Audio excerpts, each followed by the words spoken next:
Chicago behind them good not all of it. Not all of it. Yeah, the majority of it, man. Like hey, listen, bro. I know you say you in there, but you sank a little bit older. You know what I'm saying? I ain't trying to disrespect you, but that's not what's going on, man. With that, these brothers, in Chicago, man, it's a lot of bloodshed. It's in their raps.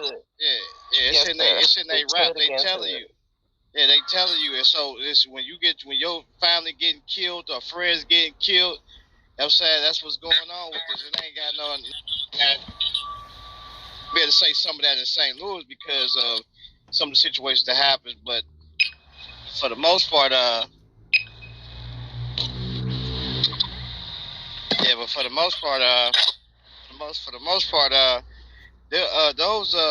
those gun detectors, right?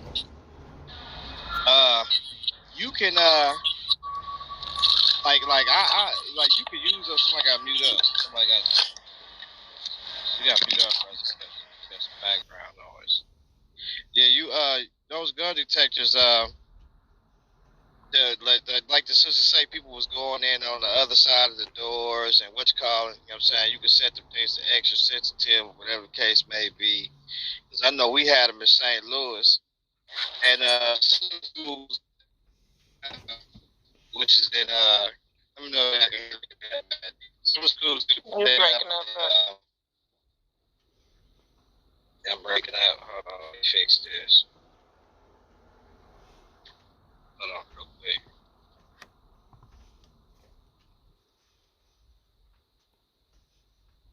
Let me know if y'all can hear me now.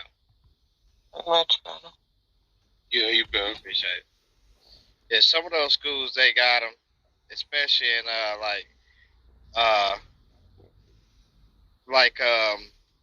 schools like what is it like out of Hope. We stay in the neighborhood where it's always like people bringing guns to school, but they get caught all the time. And that's kind of weird because I don't know how they get caught. But they got like buzz-ins where you got to buzz a person in to get in. Like you can't just get in on campus at these campuses. Like even at the elementary school, you know what I'm saying, or even at the high school, the middle schools, you got to get buzzed in.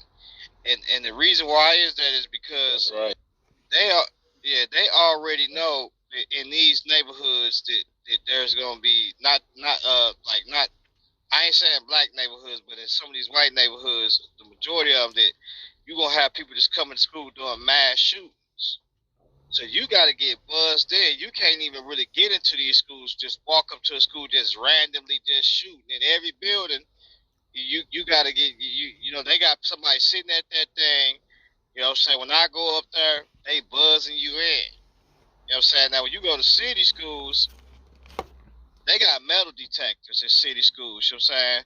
So they ain't really buzzing you in, but you got to go through a metal detector. And reason why is that is because they have like these buildings, and the new schools they build, and they got multiple buildings. And so the old schools they got in St. Louis, they look like factory style. One way in, probably, you know what I'm saying, probably 2 or 3 ways to get in. You know what I'm saying? Because that's how they made schools back then. Now they making these schools to where it's different buildings now. And so you got to have each one of these buildings where you got to buzz these kids in. Saying in these buildings now to where you know they see you do the thing through the camera, and then they buzz you to get in. You know what I'm saying? Once they profile, they buzz you to get in or whatever case may be. That ain't really the case, no more. Now you got these buildings where they just open now, where you could just come to these schools. That's how it is here in El Paso, Texas. These high schools is just open. Grammar schools is just open. You can walk in, Yeah, you could just walk in wherever you want. Well, yeah. Florida. And really, they don't really expect nothing like that to really happen. In like our neighborhoods, they expect it to happen in their neighborhoods because they know it's high in their neighborhoods. So if you expect that to happen in your neighborhood, you know it's high in your neighborhoods. I mean, where y'all at, y'all need to do a little bit more better than that, even with all schools, because after a while, if y'all do got these buzz-ins in these neighborhoods like they do in mine, and then other neighborhoods that I say, these communities, then y'all already know these shooters gonna start going elsewhere. You know what I'm saying? They're gonna start going elsewhere. So you gotta keep that covered just as well too, because when you showing that stuff on TV, all these high rating it's a trend now. That's a trend now. Yep. They going shooting up stuff at these schools. Yeah. Yeah. Absolutely. It's trending. That's why these kids is doing it, because they've been bullied or they've been picked on or what have you. Yep. See, Either like having like the shooter get more morality than the children who lost their life. They focus on the shooter, talk about his life story. That's why I put the kid's picture up in my piece. Yeah, I think the parents should have. I think the parents should. I mean, the teacher should be able to carry guns. To be honest, man, like I'm just keeping it real with you. Like, it should be no way, man. But you see these mass shootings like that. They need to mentally check these teachers. Then, if you're gonna put that much authority with the teacher, you're gonna give them training. Wait. Actually, it should be mandatory training with the teachers. A mandatory training, and make sure they psych. They ain't mentally breaking down like the teacher that got jumped on, right? That these kids beat him up in class. Now, if he'd have been carrying, what would have happened? You know what I mean? So we want to make sure that if this is something that we put out there, then they have to have protocols and stuff to be able to handle different scenarios, because these teachers get put through a lot. Well, you a teacher. You got some mental stability, because it takes a lot to be a teacher. So they already done passed some tests. They already been through the ring. I'm gonna be honest with you, man. One thing that I was jumping on the teacher. Go, you got. I'm sorry. I mean, I hear everybody talking about all the teachers. I hear everybody talking about, we need to have security in schools. But one thing that I can really rely on is history. And history stated that if somebody did something capital, the punishment for that was public, first of all, and it was severe. So it caused a fear factor, and nobody wanted to go ahead and do stupid stuff because they were scared of it. We ain't doing that now. Somebody do some kind of capital crime, they're sitting in jail for half of their lifetime, and then they're going to go ahead and go through a humane way of getting executed. That's not how the fear factor worked. The fear factor worked by scaring everybody, saying, you better not do this, or you're going to get messed up. You got some feedback in your mic. Shit, them kids ain't scared of no damn fear factor, man. Them kids ain't scared of that shit, man. That shit don't work no more. Oh. You gotta put somebody on the ass. You gotta make an example out of somebody, man. You gotta make an example out of somebody. You come in here, you're gonna get your head bust. That's the whole point. That's the whole point. You gotta make an example. I ain't saying talk. I ain't saying talk. Like, you gotta bust their ass. You come in here, you're gonna get your head bust. I'm gonna show you better than I can tell you. Your ass gonna be on the ground leaking with your brains on the side of your head. For real, man, this shit is getting ridiculous, bro. Nah, man, I think we should do that another way. I'm gonna tell you what we should do. What should happen? To be honest, you know what should happen? I think niggas should get seated down in that chair. Niggas' fingernails got to get pulled back, let it heal, come back a week later, pull them off. I'm with that all the way. If you doing stuff like that, niggas need it, because I'm telling you, stick a hot screwdriver in his eyeballs. Yeah, if you get tortured, you gonna know, quit playing these games. When you do capital offenses like that, or when you go in and you shoot people like that, you need to get tortured, because I'm not giving you no quick way out. Nope, you can't get no quick way. I'm opening up wounds after a week later, jabbing. I'm doing all. You need to get tortured at this point, because they do that overseas when you get to playing like that. So people know already. If I get caught, I'm getting the finger chopped off, something happening, or and the worst thing is when the person getting tortured, they don't like that. Nobody likes to get tortured. Nobody likes that. You can say, "Oh, well, I'm this and that." Nah, bro, you feel all of that, and you gonna know not to play. You know, I agree with you too, because busting his head is too easy. Too easy. We need to torture this nigga, man. Hold him upside down and stick a screwdriver in his damn eyes, man. That's what I'm talking about. Man. Bringing a fear factor on that. Because you know what? If they get tortured, the next person gonna say, "Oh no, I ain't gonna do that because shit, they gonna be torturing me until I die. I don't need that in my life." My brother You really don't even have to do all that stuff, to be perfectly honest. To be honest, you don't have to do all that stuff, and torture is never going to work for those people at all. Especially today, Manny already said it, people aren't scared to die anymore, bro. People are throwing their lives away for nothing, bro. For nothing. They're not scared to die anymore. Especially this new generation. I don't know about the older generation or what people may have grown up and been around, bro, but this new generation I'm a part of, we don't give a fuck. We don't. Yeah, That's because dying straight up is too easy. Real quick. That's Shy. Where you at, Shy? Which one you at? David Muhammad? Okay. David Muhammad. King David. So, Hey, actually, Baby Bear's undercover. so when you want to deal with somebody, personally, I've only really seen one effective way being described in history, and it's described both in the Bible and it's described in the writings of Niccolo Machiavelli. And he specifically says, both of the Bible and them specifically says, but I'm going to quote Machiavelli because he's one of my favorite people. He specifically says, if you're going to deal a blow to somebody, it should be so grievous that you should not have to fear any type of recourse. So what am I saying? Well, when the Canaanites were killing children, what did the Most High say? Don't just go kill that person. Wipe out his whole fucking household. That's right. Damn. I actually agree with you on that one. Damn, so I said shit all over family. I can't help but agree with that too. I agree.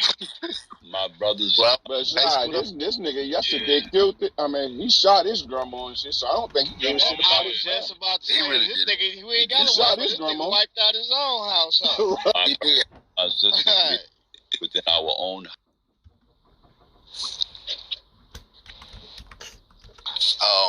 Oh wait, so actually, there are certain teams who actually can carry a weapon.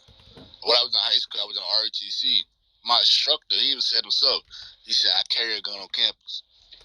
They can't tell him he can't carry a gun on campus. You wanna know why? Okay, he's not a teacher, he's an instructor. There's certain people on campus, like certain people who do things like on school campus, they can carry a weapon.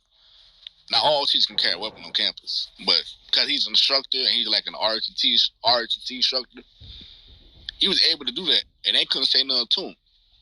The only thing is, though, why is that certain type of person is able to carry a weapon and everybody else can't? That doesn't make sense to me.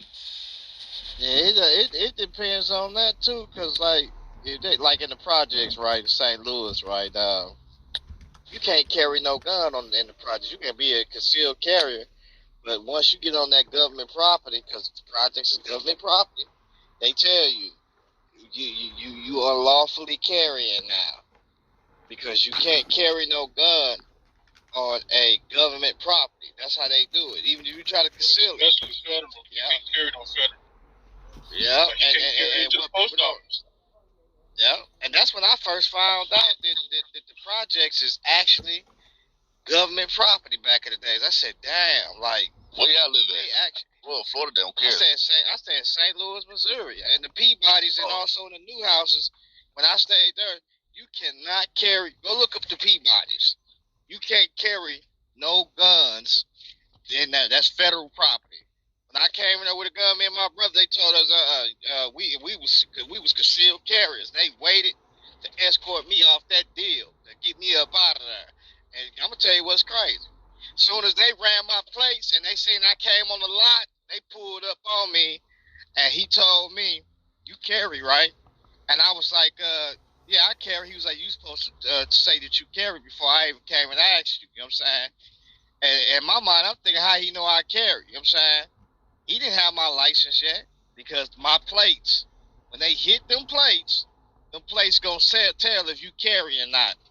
And that and then they got a new system out now, and that new system out to where once they hit your place, they ain't really necessarily got to run you. You know what I'm saying? They already know who you is. They just getting your IDs to make sure you the owner of that vehicle. To be honest, once they hit your place with that new machine they got and the new radar they got a new radar out. It's not like the regular like the regular radars. It's better than that. It's new technology. So while we buy these radars and thinking that that some people using that, a lot of them just stop using that. That's why you can pass by them and be speeding. You like, damn, he didn't even clock me or whatever. Like I mean my radar didn't even clock him. That's because they not using that system no more. So they use, I forgot what that system is called, but your new place that you got, the place that they got, them new ones they making, they can scan them mugs. They can scan, they can hit through with that beam and scan them mugs. They can tell if you got insurance or not too, car insurance, everything. Yep, all of that. Yeah, because I was working on the car, and when I was working on the car, I had took it and drove it around the corner, and the place wasn't right on it. And the police was passing me real swift, real quick.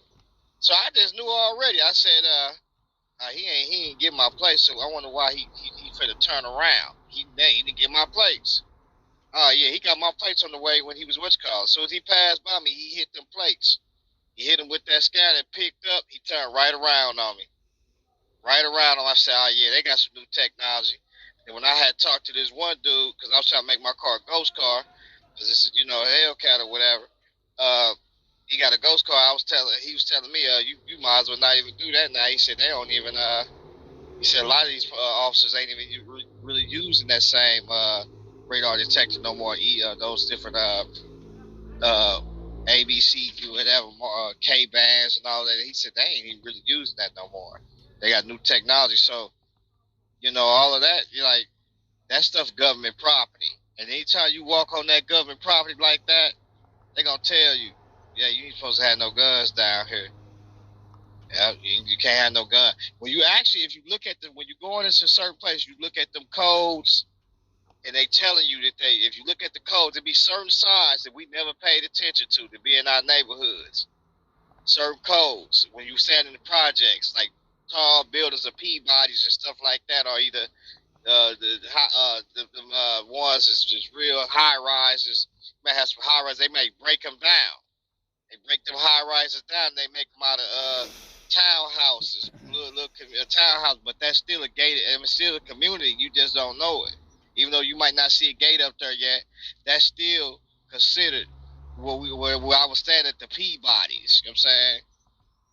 Clinton Peabodys is still considered that.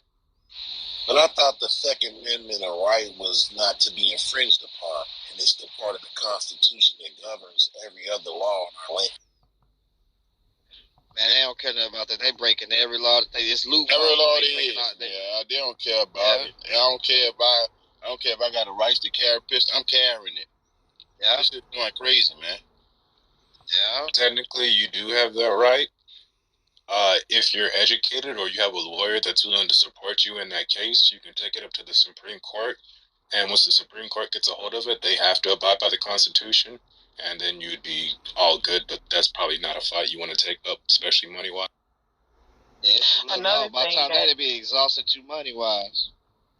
Another thing that happened down here with Texas is that they changed the gun laws. So now any and everybody can go and purchase a gun down here in Texas. Like, they're not strict on their gun laws like they used to be. Even fellas. I think that went into effect this year. That's not necessarily true. My ass in jail and they won't let me. See, that's the thing, right? Out for a pistol. So I mean, they not. So even if they change the laws, you still gotta realize this too.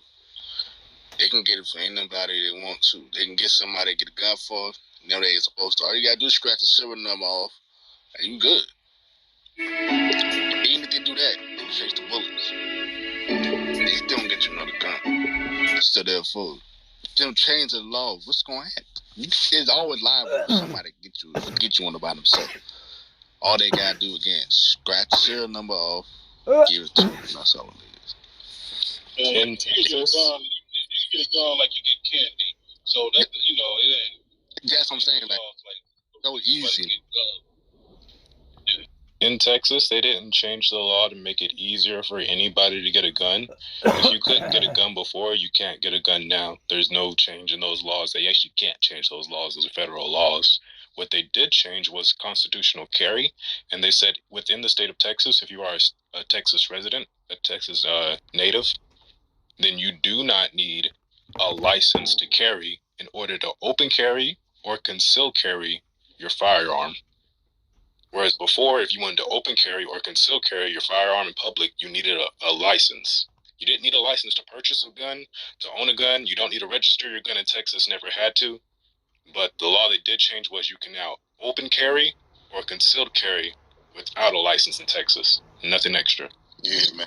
That's affirmative. And that's exactly what our governor did here in Ohio. Wow. Exactly that. Because once you shouldn't, technically, and what's up to everybody, by the way, you shouldn't need a permission slip to carry something that you own is a mindset, man.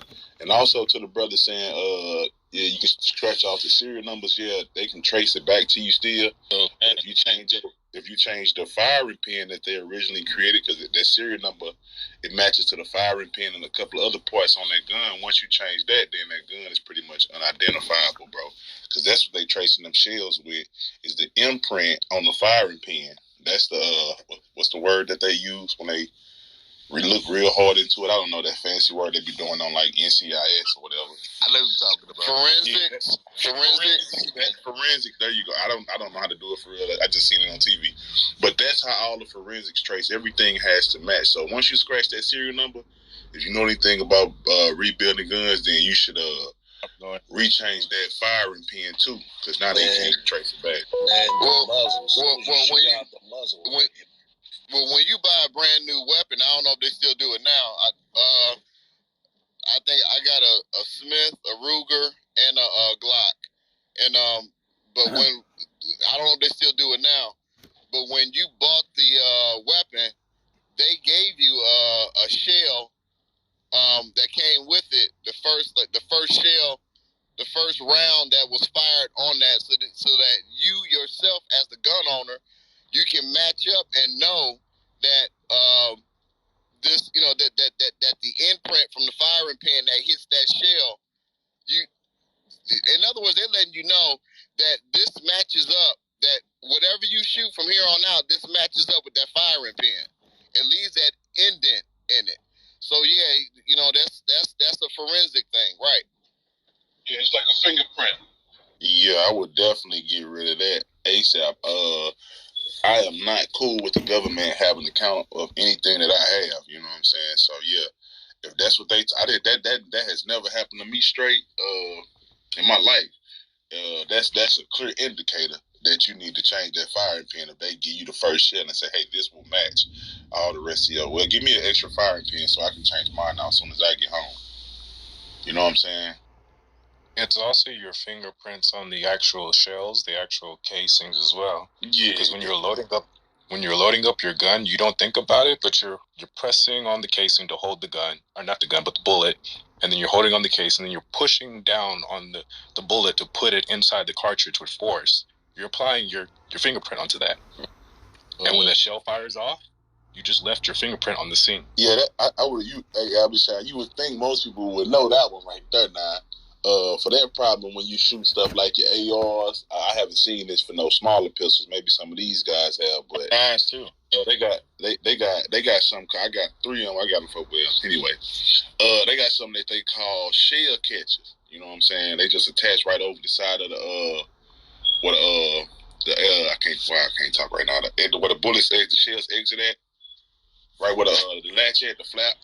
They go right over that, and they'll catch every shell you shoot out your I ain't seen no pistol though. Attached to the chamber. Yeah, right on the side.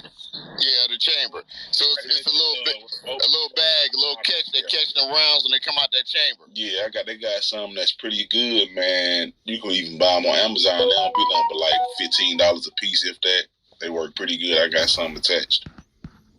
They got clip loaders too, where you don't even have to touch the bullets. That's right. They sure enough do.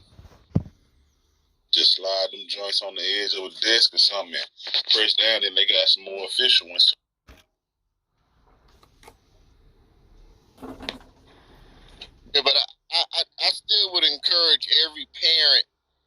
this call to, while we're arming ourselves, because that's supposed to do anyway, because they doing it. But I would still get with your school board and find out, hey, what kind of monies do you have to invest in SROs, and find out how much money is left over that was earmarked for COVID relief. Because again, I'm gonna keep saying this, because my dude hit me on to this one. We was doing these city council meetings. These schools got money just sitting back earmarked for certain things, and all these schools did not.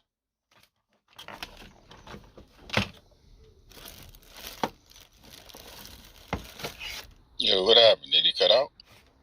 Yeah, I think he cut off. Man, got a call. Money has not been spent up. You was in the matrix, man. You went out, Cliff. You went out for a minute. We didn't hear you. Hello? Can you hear me now? Yeah, we hear you now. Yeah. I don't know if you can hear me now or not. Yeah. I'm just saying, I encourage every parent. I know we had the summer. Yeah, you went out again, bro. Yeah, you in the middle. Yeah, I know what he was trying to say though. But they might have. Hello? Yeah, man, bro. Okay. Yeah, Okay. Man. Hold on a second. All right, you were saying a lot of them funds. Can you hear me now? You were saying a lot of them funds wasn't getting used that was allocated. Okay, I don't know if you can hear me now or not, but yeah, I would check with these school boards. Okay, I would check with these. Anyway, I would check with the school board and sure. Nah, he ain't working. He ain't working. It's all good. Hey, go in and come back out. Hey, another thing that you can do with your gun, you can upload your real PTR like Judah did. He finally got his real picture up there, huh? Finally got it. Ah, man. What you doing with that picture up there, man? That's his brother. Yeah, altercation kicked off. I knew it. For real, though, y'all I knew it. I said, if he got that picture up more there. guns. I'm promoting this shit. Y'all need to get more guns. You need to get your wife guns. Bring them to the shooting range. Teach them how to defend themselves. Let them carry a couple of pistols on them. One on the side, one in the purse. You know what I'm saying? You got to worry about your wife going to the grocery stores and all this stupid stuff. Going to pick the kids up. This shit is getting ridiculous, man. This is getting ridiculous, man. So, man, get your guns, man, for real. Get your guns. Me and Jack was in Chili's the other day, chilling, and I would be looking at the door, wait for him. Talk about our pistols. You know what I'm saying? All in Chili's, you know? So, man, it's just ridiculous. I'm in Texas. Listen, I don't go nowhere without mine. I'm serious. Like, I don't care where I go. I ain't going nowhere. And I can't stay in a state that won't allow me to carry a gun. I would never move to New York. Never. I couldn't stay there. You're not allowing me to protect myself. I couldn't be there, right? This shit is getting ridiculous, man. All in elementary schools, kids running. Oh, man, this is ridiculous, bro. This is ridiculous. Yeah, but plus we gotta have training with the guns, man. And getting the guns, one thing, you gotta be professionally trained. He's not just talking like scenarios to happen when you getting the shot or blank shot back at you. You can actually hear your adrenaline getting up and actually deal with you in real life situations. And yeah, I just told myself, you're gonna get some doing how to. We're not about to sit up here and be scared of guns. You're gonna get some guns. We're gonna buy some guns, and I'm gonna take you to the shooting range. I'm gonna show you how to shoot them motherfuckers. We're not about to play these games around here, man. We're not about to be walking around here not tooled up. Where people can just be an easy target, walk up to you and just shoot you. Hell no. Hell no. You know what I'm saying? One thing about me, I always was a watcher, man. I watch how people carry themselves. You know what I'm saying? I watch every face of every person, body language that walk through the door. I'm looking to see if you walk in. I teach my sons when they go to parties, right? My son went to a party one time. I used to always teach them.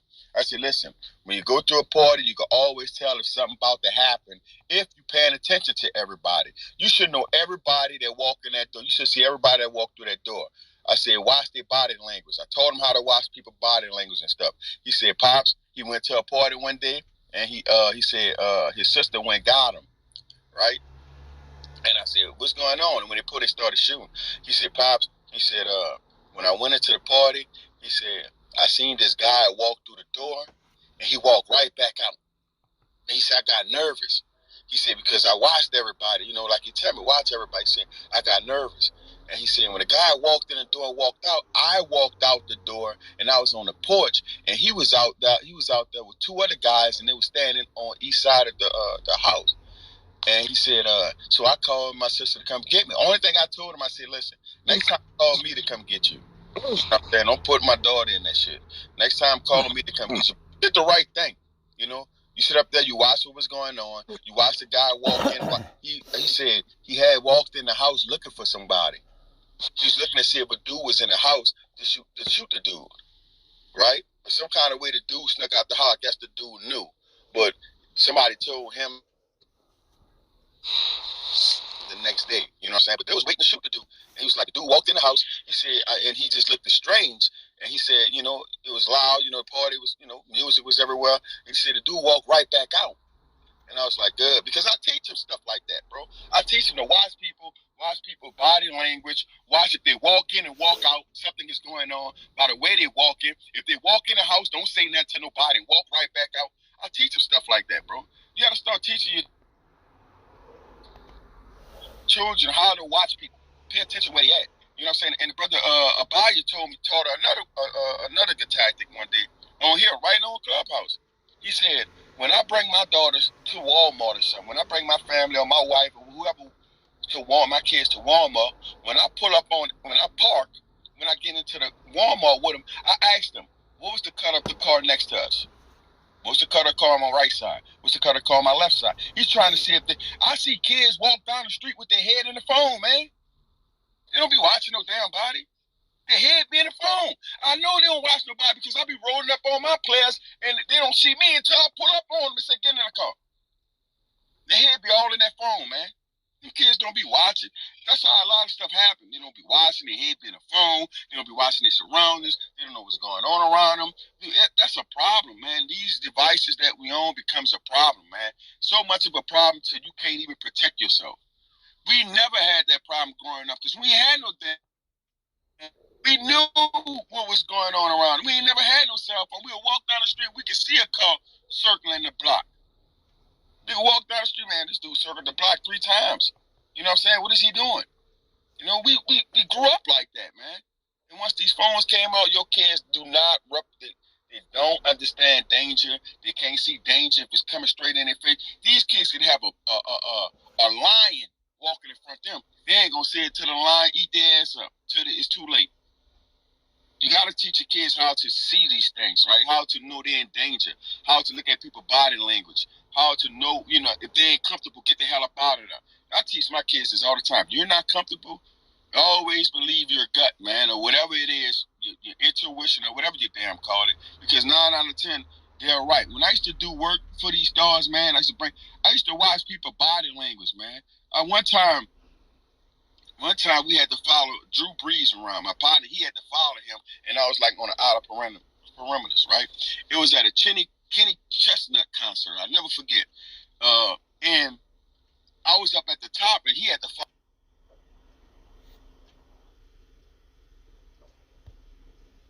And it's only when that is not really an option for them for whatever reason. And so I think in analyzing these killers or in analyzing society in general, like it's not shitty parents alone that's going to make you a killer. And it's not getting bullied alone. Because plenty of people get bullied and have shitty parents and are fucking dumb and ugly and don't become killers. Trash. But when there is... Trash, I want to ask you a quick question because you're right to the point of my question. Are you still a middle school teacher? And if so, do you feel equipped to recognize some of these children? I am not a middle school teacher, and I feel 150,000% equipped. And I could go on and on about, I mean, I work in elementary schools more, but I'm not a teacher in elementary schools. I just do contract work. I'm like a specials. I do my rewilding shit, baskets and stuff like that. And there's many opportunities when I'm working in schools. The thing that fucking frustrates me the most is when I see, and I understand that, like, I'm being judgy, Joe. When I go into a school, if I'm judging a teacher, I have to check myself, because that teacher is in the school every day, and they might be fatigued or exhausted, and I have to have sympathy for the teacher and blah, blah, blah. But there's nothing that fucking, man, I hate seeing teachers invalidate the emotions of a kid. I hate seeing that shit, and it happens all the time. Thank you. The kid will be like... That was my question. I hate seeing that shit. I feel equipped, but I don't think they all are equipped. Okay. Anyone else want to speak? I mean, not to cut you off, Dak, but I think Hi. people... I would like to say a few things. I've been listening for a while, if that's all right. Go ahead, Tal. So first I want to say that I've been working with juveniles and in and out of schools for about 15 years doing programming with youth.